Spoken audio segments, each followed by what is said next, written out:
Continuamos con esta entrevista con el licenciado Luis Reyes, director de la Dirección General de Presupuesto, viceministro de Hacienda. ¿Cómo han marchado estos 2 primeros meses del año? Se estima que por un asunto de campaña electoral alguien pues ha estado vaticinando, inclusive creo que vi alguna información de organismos internacionales, no sé cuál, de que un poco el déficit podría ser más pronunciado. ¿Cuáles son las expectativas que ustedes tienen en ese sentido? Mire, el año pasado, en un año preelectoral, también las expectativas eran que el gasto se iba a desbordar. Y yo invito a la población, una pena que no podamos mostrar el gráfico, yo lo tengo aquí conmigo, pero no está preparado para poder mostrarlo a las cámaras. Pero que comparen el gasto de los años preelectorales anteriores con el del año 2015. Y les aseguro que en los últimos 20 años no hubo un incremento en el gasto más bajo que el que se registró en el año 2015. Más aún, el presupuesto de gobierno central se cumplió conforme a los techos de déficit que estableció el Congreso Nacional. ¿Cuándo había ocurrido eso? Yo no recuerdo. Yo tengo más de 30 años de vida profesional, la mayor parte de ellos vinculado al área fiscal, los últimos 10, 15 años. Yo soy un conocedor de los resultados de la parte fiscal y no recuerdo que en un año preelectoral nosotros no hayamos desbordado los techos de déficit que establece el Congreso. Y eso es un indicador de lo que nosotros vamos a hacer y estamos haciendo este año. Obviamente, el gobierno tiene algunas obras priorizadas que requieren que se acelere el gasto en estos meses para poder concluirlas. Pero no es que nosotros estamos improvisando ahora, es que eso lo anunció el presidente en su intervención ante el Congreso, su rendición de cuentas del año 2015, anunció un listado de obras de infraestructura que se iban a entregar a la población, se van a entregar a la población durante los primeros meses del año 2016. Fuera de eso, la ejecución del gasto público continúa normal durante este primer trimestre. En estos días estamos poniendo la cuota del mes de marzo, ya se ha ejecutado el mes de enero y febrero, y como se verá, fuera de ese elemento que cité, lo otro sigue una evolución, un curso normal. Y lo que nosotros les aseguramos a la población es que para el gobierno la sanidad, la salud de las cuentas fiscales es un activo importante. Es un activo que nosotros prometemos cuidarlo y cuidarlo con celo, porque de no ser así, nosotros podríamos comprometer la estabilidad macroeconómica de este país, y nosotros hemos dado muestra desde el inicio de esta administración que nos importa. Hemos sido capaces de ejecutar un programa de ajuste sin el apoyo del Fondo Monetario Internacional. Hemos tenido problemas muchos, no obstante eso, hemos cumplido en cada caso. Y ahora la instrucción que tiene el director del presupuesto y el compromiso de esta administración es de tratar por todos los medios de que por primera vez los techos de gasto en un año electoral sean cónsonos, se respeten lo que ha establecido el Congreso a través de la ley de presupuesto. El techo de este año, más o menos. Nosotros tenemos un déficit de 2.3%, son unos 73 mil millones de pesos de déficit. Okay. De déficit. Y nosotros estamos haciendo una programación de gasto, ejecutando una programación de gasto para cumplir con ese techo que estableció el Congreso. ¿Cómo no? ¿Cómo no? El componente a la deuda, que es otra de los issues que la oposición vive pues endilgando y diciendo, bueno, y también algunos economistas, el semáforo está en rojo, ya no es ni siquiera la luz amarilla. Me gustaría entonces ver, o sea, qué tan endeudados estamos. Mire, yo creo que una característica también de esta administración ha sido la transparencia con la que se ha manejado en todo lo que tiene que ver con las cuentas fiscales. Y esa transparencia ha llegado al punto de incluso aceptar a la población de que el tema de la deuda, del crecimiento de la deuda, es un tema importante, que nosotros nunca hemos subestimado, pero tampoco lo hemos escondido. Lo que nosotros hemos dicho es, hemos disminuido el déficit para mejorar el superávit primario. El superávit primario no es más que el ingreso menos el gasto, excluyendo del gasto el pago de los intereses, para poder determinar la cantidad de recursos que el gobierno, por esfuerzo propio, puede destinar a amortizar, a servir la deuda del gobierno. Cuando nosotros llegamos al gobierno, este indicador era negativo. El año pasado terminó en 0.5% del Producto Interno Bruto y este año nosotros confiamos que vamos a elevarlo a 0.7% del Producto Interno Bruto, que sería un resultado positivo de más o menos unos 23.000 millones de pesos, 24.000 millones de pesos, para que la población pueda entender. Veníamos de un resultado de menos 30, menos 40.000 millones de pesos y hemos podido corregir todo esto y ya tenemos un resultado positivo. Y lo que tiene que hacer esta administración de gobierno y cualquier otra administración de gobierno es continuar mejorando ese indicador para que los mercados internacionales, los inversionistas locales sigan comprando los instrumentos de deuda del gobierno dominicano sin mayor contratiempo, sin mayor problema. Seguro que si nosotros seguimos esa senda que hemos venido recorriendo en los últimos 3 años, el país no tendrá problema para poder lograr el financiamiento requerido para la ejecución presupuestaria y obviamente poder servir sus obligaciones de deuda. Reitero, lo que tenemos que hacer es persistir en lo que nosotros hemos venido haciendo para que el país pueda seguir siendo beneficiario de la disposición de los inversionistas internacionales a comprar los instrumentos de deuda que emite el gobierno dominicano.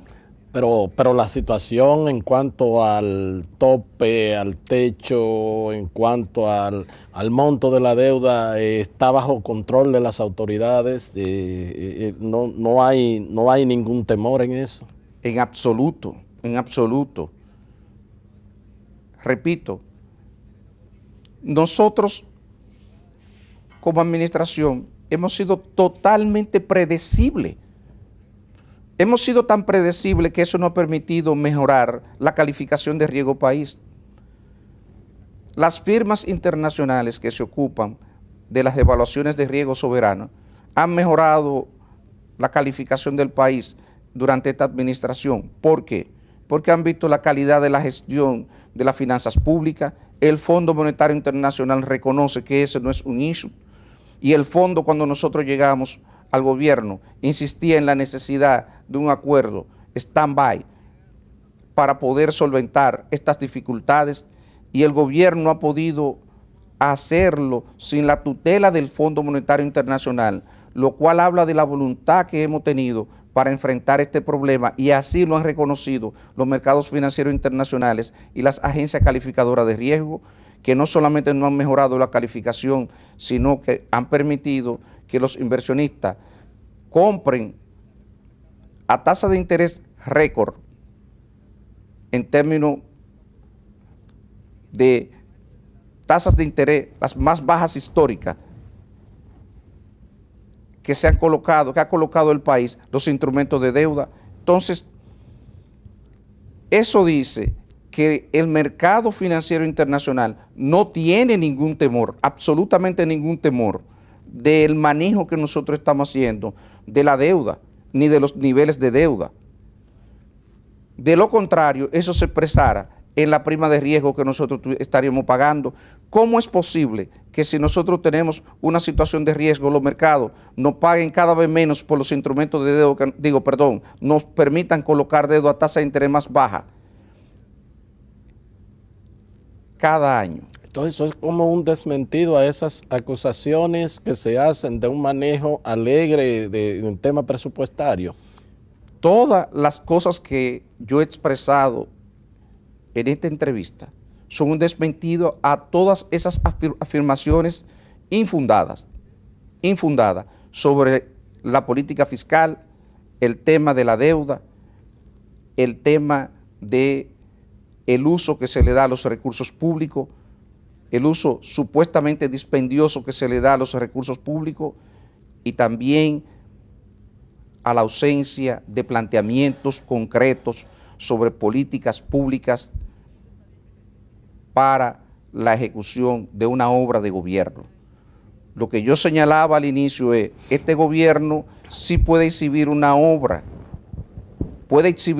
Fíjese que nosotros aún no hemos hablado de promesa y de lo que vamos a hacer, que hay cosas pendientes, pero no hemos concentrado en destacar las realizaciones que tenemos, porque ese es el principal activo de un gobierno.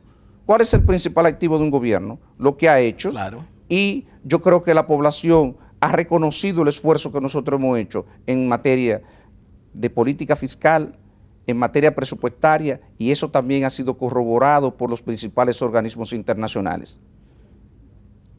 Entonces, eso me permite descalificar cualquier afirmación contraria a eso que yo estoy planteando en este momento. ¿Cómo no?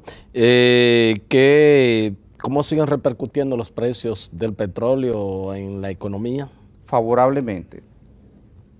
Favorablemente porque si bien nosotros eso nos golpea por dos vías, una favorable y otra desfavorable, nosotros tenemos menores recaudaciones por concepto del impuesto ad valorem a los derivados del petróleo.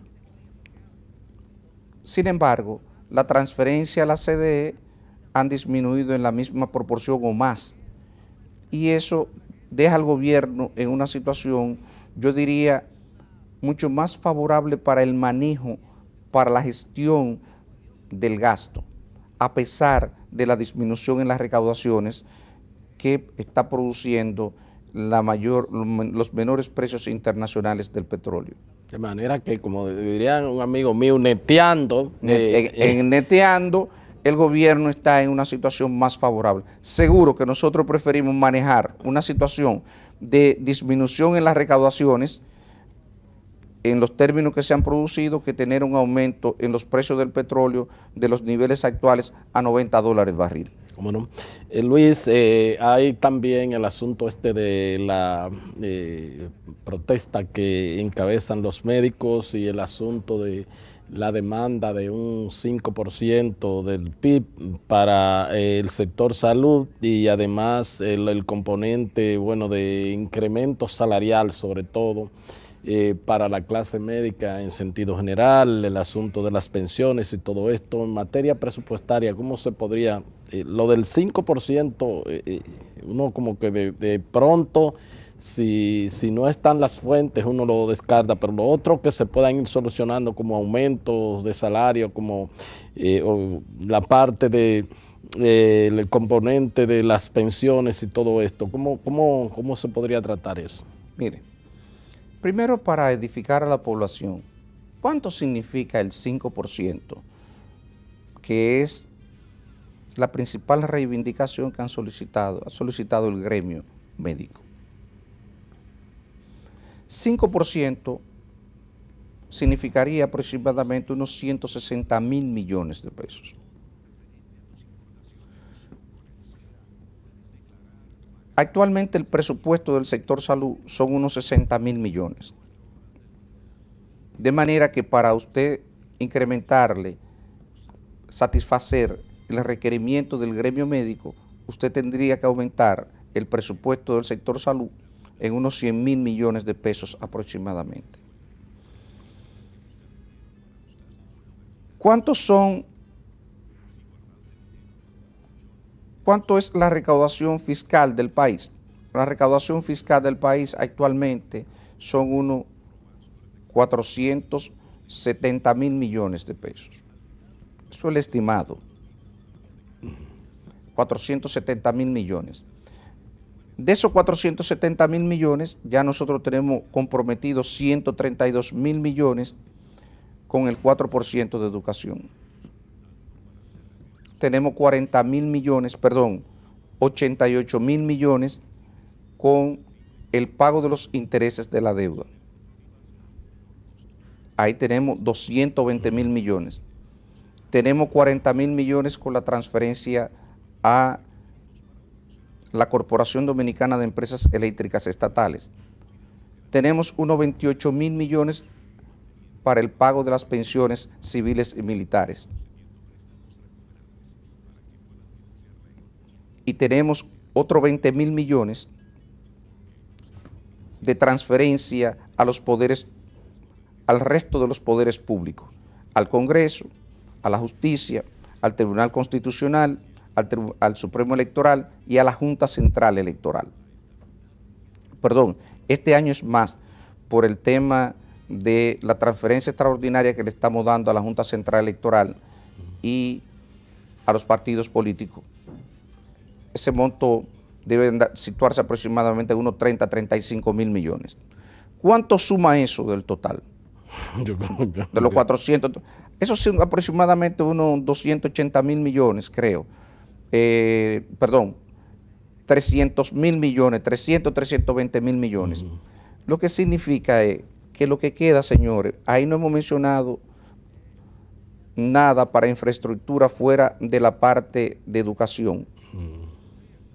El gobierno, para hacerle frente a los requerimientos de la población en términos de infraestructura y para poder satisfacer, para mantener operando el resto del aparato del sector público, se maneja con menos del 40% del presupuesto.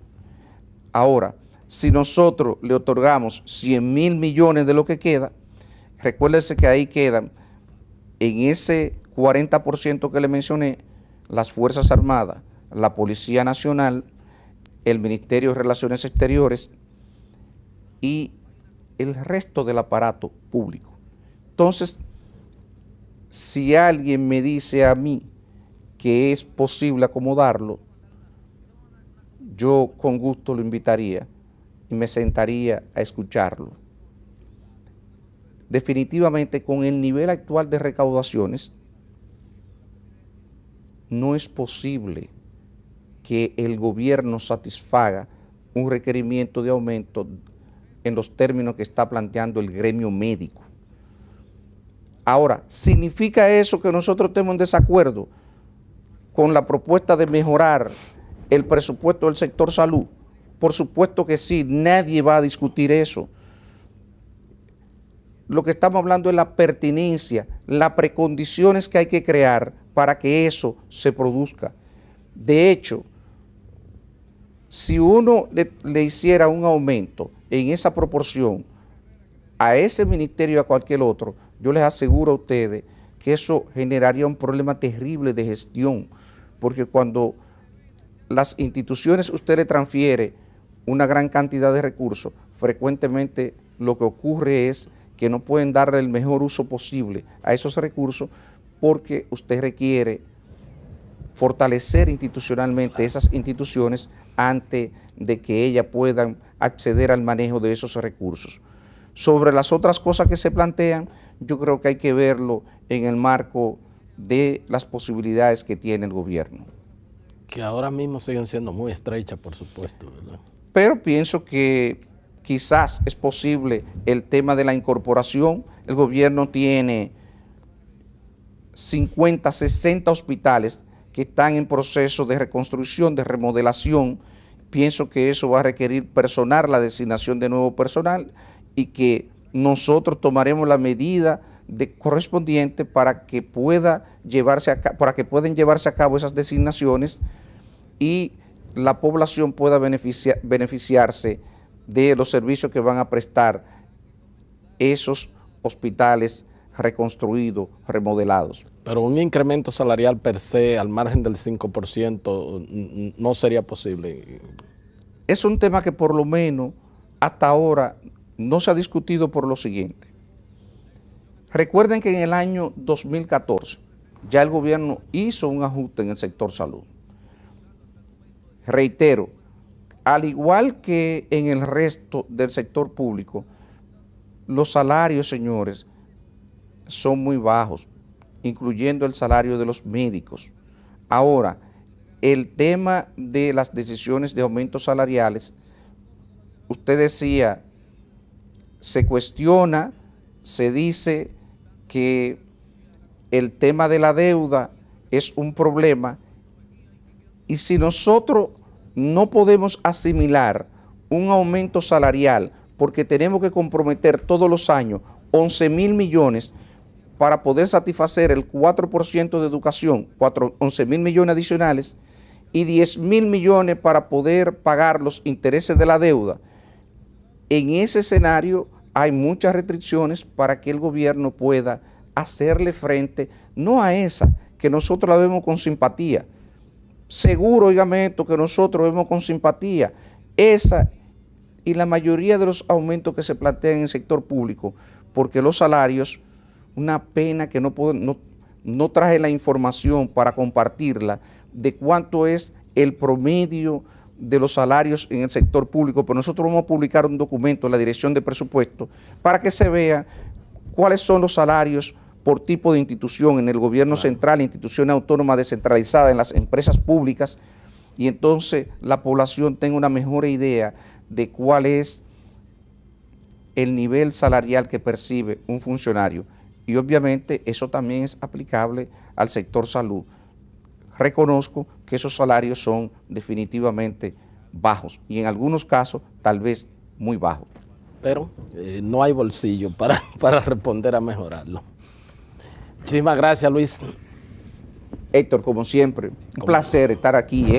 Cómo no. Gracias a todos ustedes por haber estado con nosotros y será pues hasta otra entrega de su programa De Agenda. Hasta entonces.